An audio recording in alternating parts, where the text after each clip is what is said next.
hadiah umroh 59. Ya harus cepat saya juga. Kalau tidak cepat ngasih hadiah umroh kan? Kalau umroh dari kosong bahan.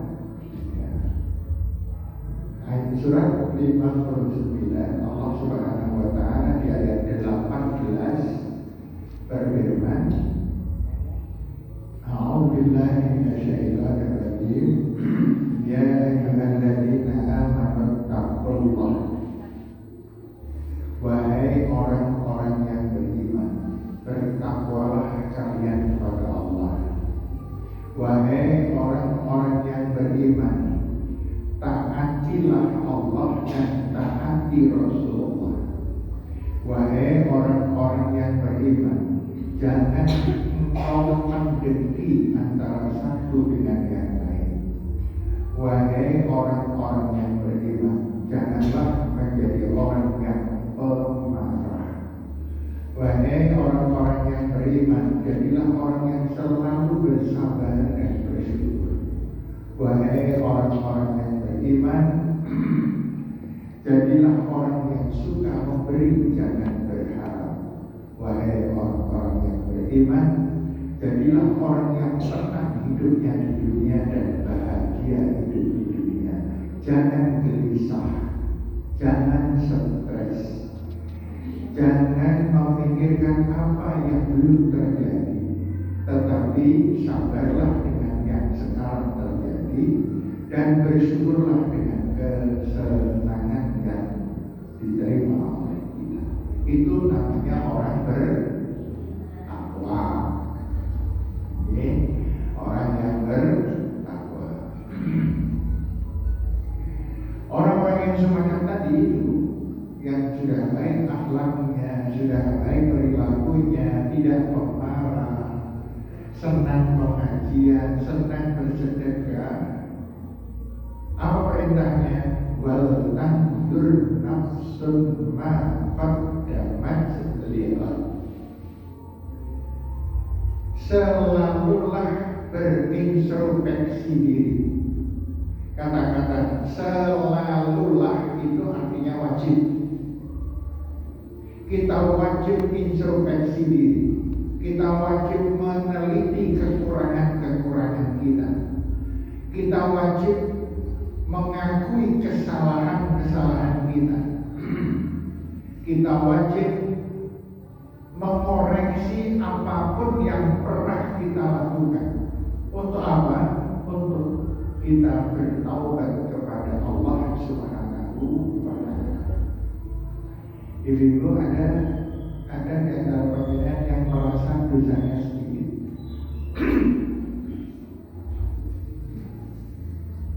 Semuanya merasa dosanya banyak. Kalau dalam 2 hari ini meninggal dunia, kira-kira masuk neraka atau surga? Ya, mintanya surga, usahanya neraka.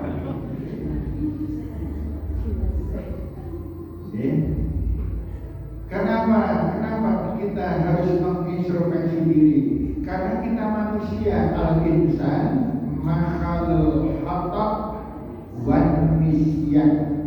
Manusia itu tempatnya salah dan sering lupa. Ya. Makanya Allah memberikan jalan keluar bagi orang-orang yang sering lupa, yang sering salah. Apa itu? Di dalam surat Ali Imran ayat 134, Allah Subhanahu wa Ta'ala berfirman, halo, gak ada yang ngantuk kok, suaranya melirik.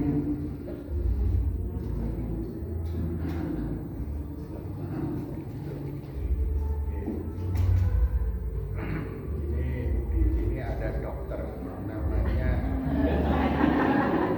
Bapak Amir, ya.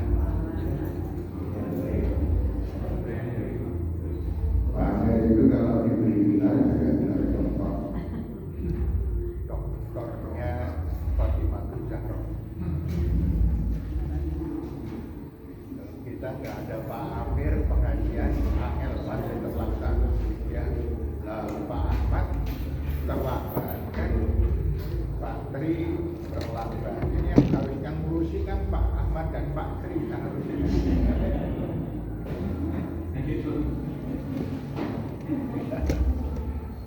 Baik, kita teruskan. Ibu dan Bapak, di dalam surat Ali Imran ayat 134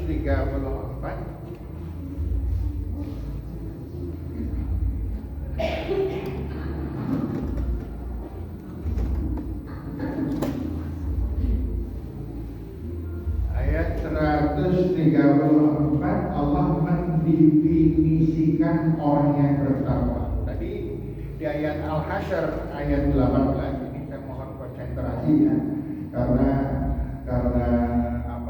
pelajaran kita kali ini agak sedikit rumit, sedikit saja rumitnya. Yaitu apa? Di dalam surat Al-Hasyr ayat 18 Allah berfirman, Ya ayyuhalladzina amanu ittaqullah. Wahai orang-orang yang beriman, bertakwalah kepada Allah. Tadi sudah kita terjemahkan sebagai takwa. Allah sekarang mendefinisikan siapa orang yang bertakwa. Alladzina yanfiquna bis-sarra wad-dharra. Orang yang suka memberi. Ini suka memberi ini harus menjadi jiwanya seorang yang bertakwa. Makanya panjenengan jangan sampai ada yang pelit. Ini ada orang apa? Ada ya? Ayo masukkan berapa? Ya, gitu. Kalau masukkan 2.000 pelit,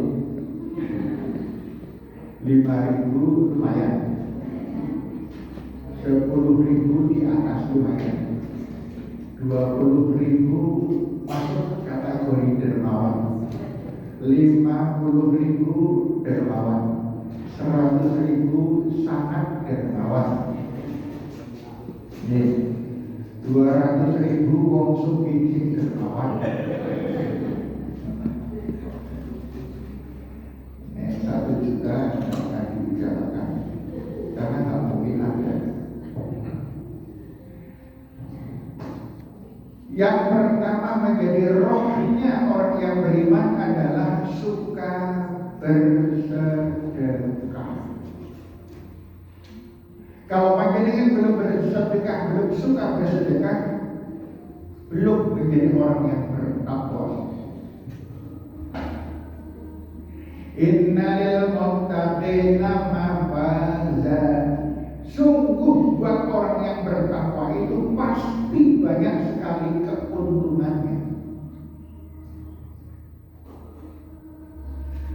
Dan orang yang bertakwa hanya orang yang bertakwa saja orang yang bisa masuk ke dalam surga. Nanti akan kita bahas lebih lanjut ini, nanti akan insyaallah ini khusus pengajian kali ini sampai jam 11 nanti insyaallah. Ya, apalagi Pak Yakin berapa? Jam setengah 12. Ya, nanti saya sampai jam 8, kita sampai jam 9, diteruskan Pak Yakin sampai jam setengah 12. Ya.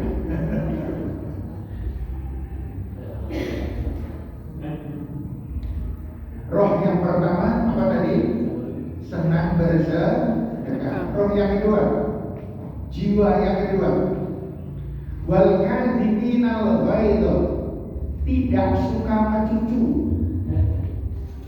tidak suka marah, tidak suka jelambrut, tidak suka merasa dirinya paling benar, orang lain salah, tidak pernah merasa dirinya paling cantik, orang lain tidak cantik karena laki-laki. Ya mesti kan.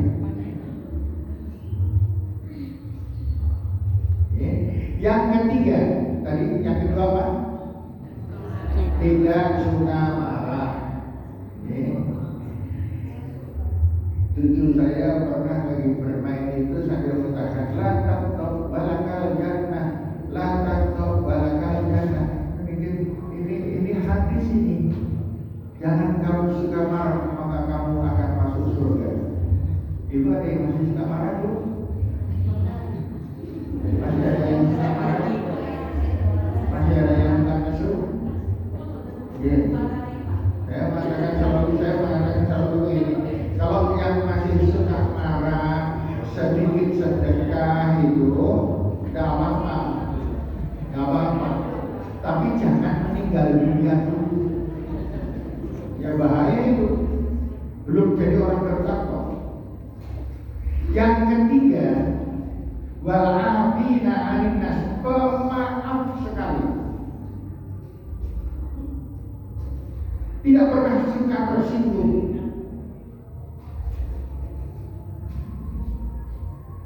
Orang berbuat salah silahkan, tetapi tugas kita memaafkan. Ini orang bertakwa Bapak Ibu. Dan ketiga-tiganya ini kalau dilaksanakan dalam hidup, beratnya bukan main. Lagi momen-momen mengejar duit ya Allah, begitu mau lah tiba-tiba tujuan duit. Ya, lagi apa namanya? Lagi momen-momen malah anaknya dipokon ngeyel, sentak bisa kesu. Lagi meriang, jadi malah ada orang hidup. Sulit sekali memaafkan. Yang keempat,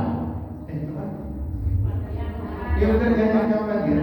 Wa idza fa'alu fahishatan aw dhalamu anfusahum dzakarullaha fastaghfiru lidzunubihim.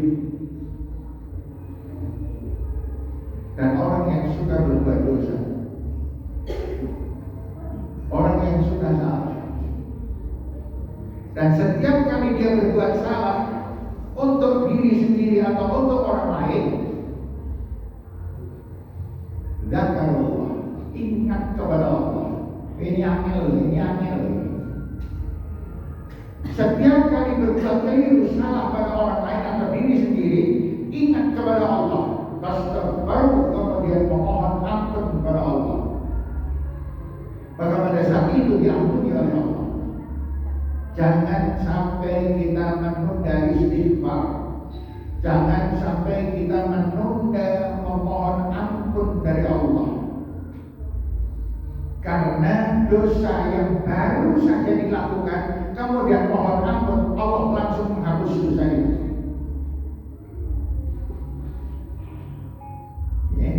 Nah, kemudian kalau dari ini karena materinya banyak sekali Pak Yakin, saya berempat sampai jam 9 ditulis ke panjenengan sampai jam setengah 12 gitu ya. Ini perjanjian ya.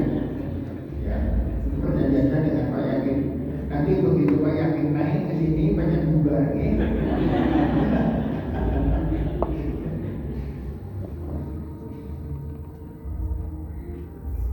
Nah, bagaimana agar kita bisa melaksanakan itu?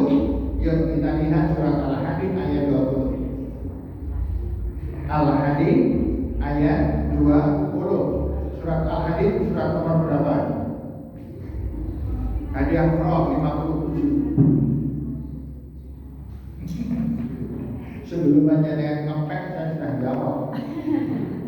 Iya, nggak konsekuen. A'udzubillahi minasyaitonir rajim. Ini harus kita koreksi dulu hidup kita. I'lamu kata Allah. Ketahuilah olehmu wahai manusia. Annamal hayatud dunya la'ibun. Bahwa hidup di dunia ini hanya sekedar permainan. Walahun, hanya sekedar guyon cengenges. Wazinatun, dan hanya sekedar pencarian perhiasan.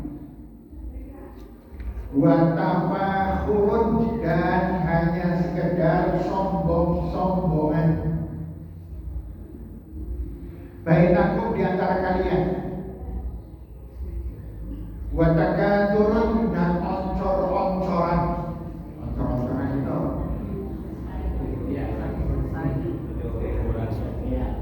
akeh-akehan. Gawe omah sing paling apik nang kampung. Ternyata selesai rehab, tetangga bangun lebih bagus lagi.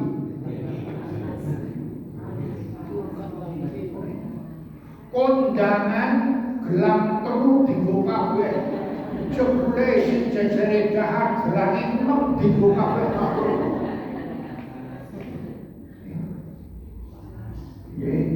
Bojo sing paling ayu gawa nang kondangan. Malah ana sing luwih ayu tur loro bisa gawa kabeh. Oncor-oncoran terus. Yang satu cerita, alhamdulillah anakku sing nomor loro wis wisuda kumlot. Temannya bilang, anakku sing kumlot malah loro nih. Sing siji kumlot nang SD, sing siji nang PAUD. Tamat loro ning kumlot kabeh. Marah temen nang SD kumlot.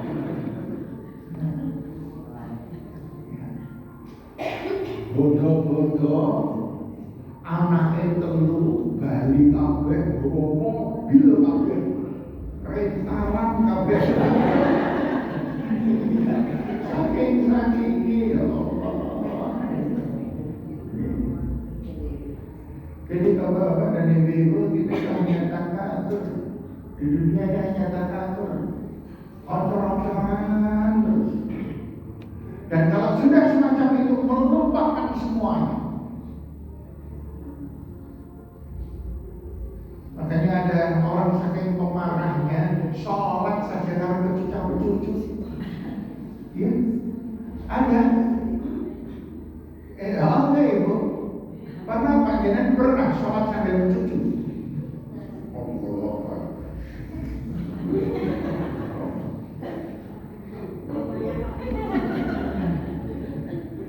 Itu sambil sholat dari luar sholat dulu kayak makanya di sini watakatsur fil amwal, banyak-banyakan tentang harta.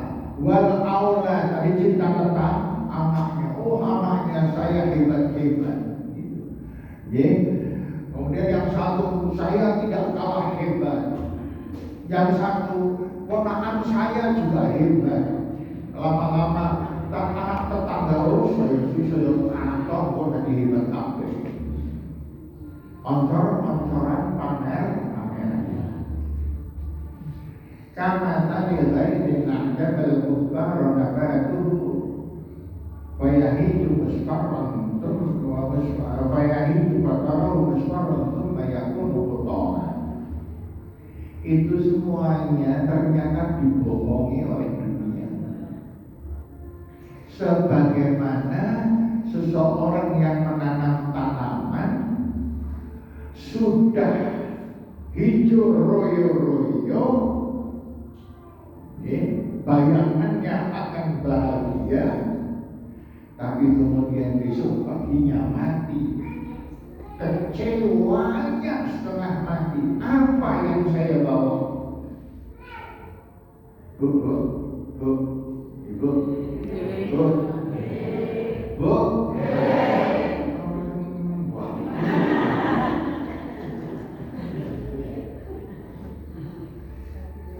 Panjenengan tahu harta panjenengan yang sesungguhnya itu yang mana? Duit panjenengan yang sesungguhnya itu yang mana? Yang ada dalam kotak, yang ada di dompet, yang ratusan ribu ada 8 kan di dompet panjenengan. Yang 50-an ribu ada 16. Dompetnya ada mokok-mokok. Itu belum tentu milik panjenengan. Panjenengan numpak niku kecopetan, bukan milik itu. Ketika kita mati kemudian ditinggal, ada ibu-ibu yang bisa rumah, yang pernah belajar rumah jenazah atau pernah merawat jenazah, ada. Di dalam kain kafan ada saknya enggak? Enggak bisa satu. Ya, bawa duit dengan ulama banyak apapun, saya kepikiran, iya ya orang tertipu itu bisa sampai korupsi. Korupsi kok kena 300 triliun, itu 300 triliun duit atusan kalian ditumpuk sampai jadi ini kebohongan terus. Gak kuat malahan. Oh kan gak pernah ya melihat rusak miliarnya belum pernah ya. Oh main duit. Iya sama.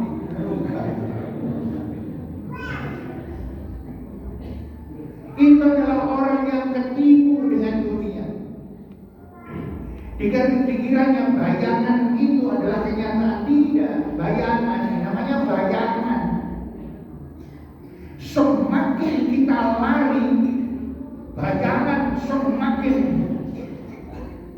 cepat larinya. Makanya jangan pernah mengejar bayangan sendiri. Umpamanya,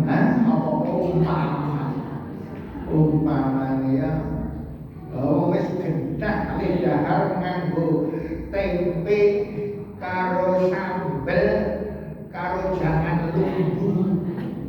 Bayangin umpamanya tempe ini daging ya, makanya itu menjadi tidak enak sama sekali. Jadi Bapak dan Ibu jangan lupa, perintah Allah itu dunia harus dinomorsediankan. Tidak usah terlalu serius dengan dunia. Tidak usah terlalu serius. Panjenengan membayangkan umpamanya beli 30 juta, umpamanya mesti beli sepeda motor ya, umpamanya beli mobil ya. Ketika kenyataan ada, belum yang mau ketika rumah direhab sudah jadi, sudah bagus, paling pol panjenengan akan keluarkan lebih banyak biaya. Kenapa? Berapa ini munduh pengajian, munduh rapat, munduh arisan, buka merek. Itu arisan bukan biaya. Nah, arisan kamu nggak disuguh, pengajian tidak disuguh, biayanya tambah, belum tentu dipuji orang. Mau melebu, naik melebu, ini antar tapi waktu gunakan. Kalau apa sih balik ini bangunan anjar saya ini tak terlalu saya orang itu utang gunakan. Belum, jangan mengharap pujian dari orang lain, pujian orang yang paling menjerumuskan.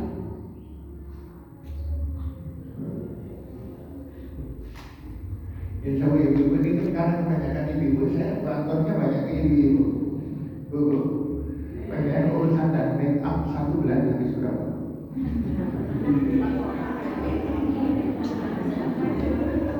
Karena ada satu make up itu satu pakaian harganya 350 ribu kita dipakai hanya kira-kira kalau 1 bulan. Nanti beli lagi.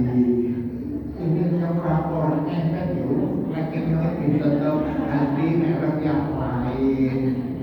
Kemudian harganya sudah 550.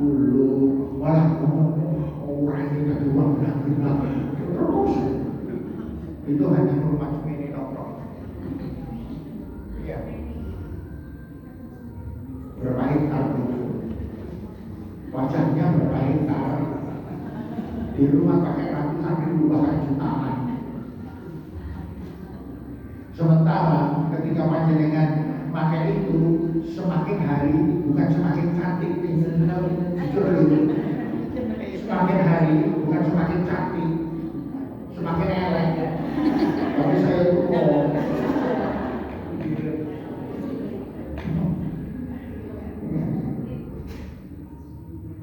Baik lagi, maka yuk kita koreksi dulu ya.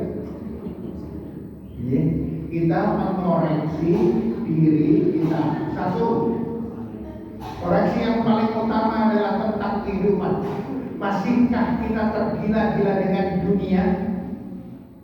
Masihkah kita ingin dihormati orang lain, dihargai oleh orang lain? Jangan lupa, jangan lupa. Di alam barzah, orang yang sedang meninggal dunia, informasi dari Allah banyak sekali yang menjerit-jerit di alam barzah. Apa ceritanya? Rabbi rji'uni la'alli a'malu salihan bima taraktu. Duh Allah, kembalikan hamba ke dunia ya Allah. Hamba akan beribadah apa yang pernah hamba tinggalkan. Kenapa mereka? Karena mereka tidak berhati-hati ketika di dunia. Wahai yang masih muda, yang masih muda, yang masih muda, yang usianya berada di bawah 40 tahun. Orang muda itu usianya di bawah 40 tahun. Orang tua di atas 40 tahun. Itu surat Al-Ahqaf ayat 15. Walamma balagha asyuddahu wa balagha arba'ina sanah.